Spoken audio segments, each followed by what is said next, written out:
আরজিকর কাণ্ডের প্রতিবাদে গ্রেপ্তার যুবতী। মুখ্যমন্ত্রীর বিরুদ্ধে সোশ্যাল মিডিয়ায় পোস্ট কীর্তি শর্মার। কীর্তি শর্মাকে গ্রেপ্তার তালতলা থানার পুলিশের।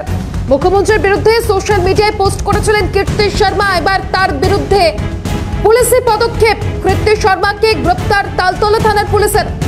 আরজিকর কাণ্ডের প্রতিবাদে এবার গ্রেপ্তার করা হলো যুবতীকে।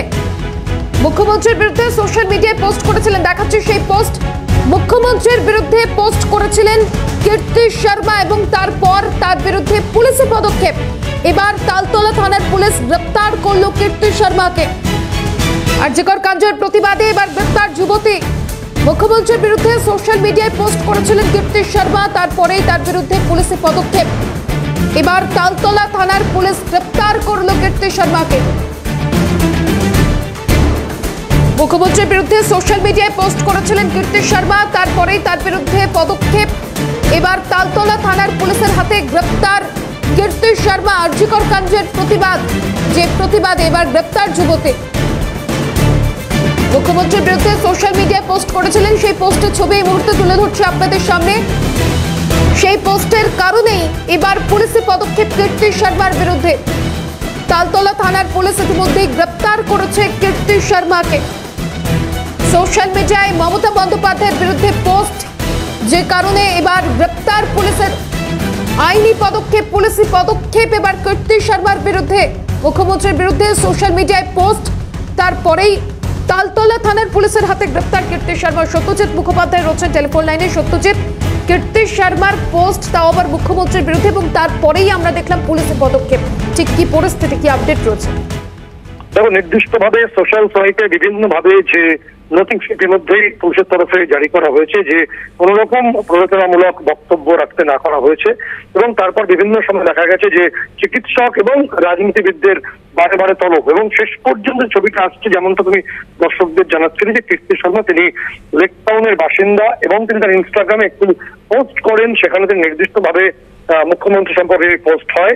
এরপরই পুলিশ তৎপর হয় এবং জানা যায় যে পুলিশ সূত্র মারফত জানা যায় যে রাতেই তালতলা থানার পুলিশ তাকে গ্রেফতার করে নিয়ে যায়, এবং পরবর্তী সময় তাকে লালবাজারেও জিজ্ঞাসাবাদ করা হয়েছে বলে পুলিশ সূত্রের খবর, এবং আজ তাকে আদালতে পেশ করা হতে পারে। এক্ষেত্রে সোশ্যাল সাইটে প্ররোচনামূলক বিষয়ে বা এই ধরনের ধারা তার বিরুদ্ধে লাগু হতে পারে কীর্তি শর্মার বিরুদ্ধে। তবে নাগরিক সমাজে ক্ষোভ রয়েছে এবং গোটা বিষয়টা পুলিশ কিভাবে হ্যান্ডেল করে তাই এটাই খুব গুরুত্বপূর্ণ হচ্ছে এই মুহূর্তে। বেশ, ধন্যবাদ সত্যজিৎ। মুখ্যমন্ত্রীর বিরুদ্ধে পোস্ট, এবার পুলিশি পদক্ষেপ কীর্তি শর্মার বিরুদ্ধে, এবং যে বিষয়টা জানা গেল আজই আদালতে পেশ করা হতে পারে কীর্তি শর্মাকে। তালতলা থানার পুলিশ ইতিমধ্যে গ্রেপ্তার করেছে কীর্তি শর্মাকে। মুখ্যমন্ত্রীর বিরুদ্ধে সোশ্যাল মিডিয়ায় পোস্ট করেছিলেন কীর্তি শর্মা, তারপরেই তাকে গ্রেপ্তার পুলিশের। তালতলা থানার পুলিশের হাতে গ্রেপ্তার। আজ আদালতে পেশ করা হতে পারে কীর্তি শর্মাকে।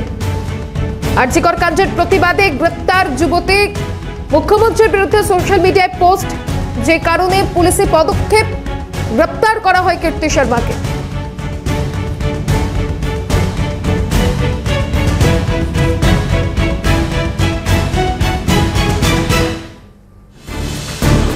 আরজিকর কাণ্ডের প্রতিবাদ চলছে বিভিন্ন জায়গায়, এবার সোশ্যাল মিডিয়াতেও আমরা দেখেছি বিভিন্ন প্রতিবাদ। এবার মুখ্যমন্ত্রীর বিরুদ্ধে সোশ্যাল মিডিয়ায় পোস্ট করেন কীর্তি শর্মা, এবার তার বিরুদ্ধে পুলিশি পদক্ষেপ। দীপাঞ্জনা রয়েছে টেলিফোন লাইনে, আরো বিস্তারিত জানবো। দীপাঞ্জনা, যেমনটা জানা যাচ্ছে কীর্তি শর্মাকে তো ইতিমধ্যেই তালতলা থানার পুলিশ গ্রেপ্তার করেছে, আজ তাকে আদালতেও পেশ করা হতে পারে। আজ আর কি আপডেট রয়েছে? একেবারে দেখো, তুমি যেমনটা বললে মাসিমা, আরজিকর কাণ্ডের যে এই যে প্রতিবাদ, সেই প্রতিবাদ থেকে দাঁড়িয়ে বলা যাচ্ছে যে গতকাল রাত্রিবেলা যেমনটা আমরা জানতে পারছি যে সোশ্যাল মিডিয়াতে রাজ্যের মুখ্যমন্ত্রীর বিরুদ্ধে পোস্ট করার অভিযোগে কিন্তু গ্রেপ্তার করেছে তালতলা থানার পুলিশ, মূলত লেকটাউন থানার এলাকা থেকে। এবং এই কীর্তি শর্মা, যার নামে কিন্তু একাধিক অভিযোগ হচ্ছে, এবং সেখান থেকে দাঁড়িয়ে তিনি, তার 23 বছর বয়স এবং কলেজ ছাত্রী, তিনি নাকি ইনস্টাগ্রামে এই মুখ্যমন্ত্রী মমতা বন্দ্যোপাধ্যায়ের যে বিরুদ্ধে সেই পোস্ট তিনি করেছিলেন, এবং সেই পোস্ট সারা ফেসবুকে ভাইরাল হয়ে পড়ে। তার পাশাপাশি যখন জানা যায় তারপরে কিন্তু সেই পোস্ট আবার ডিলিট হয়েছে। সেখান থেকে দাঁড়িয়ে গতকাল রাতে তাকে তালতলা থানার আধিকারিকরা গ্রেপ্তার করে। ইতিমধ্যেই তাকে লালবাজারে যে সেন্ট্রাল লকআপ রয়েছে সেই লকআপে তাকে রাখা হয়েছে, আর কিছুক্ষণ পরে তাকে লালবাজার থেকে রওনা দিয়ে তালতলা থানায় আনা হবে, তারপরে তাকে আজকে আদালতে পেশ করা হবে। বেশ, ধন্যবাদ দীপাঞ্জনা।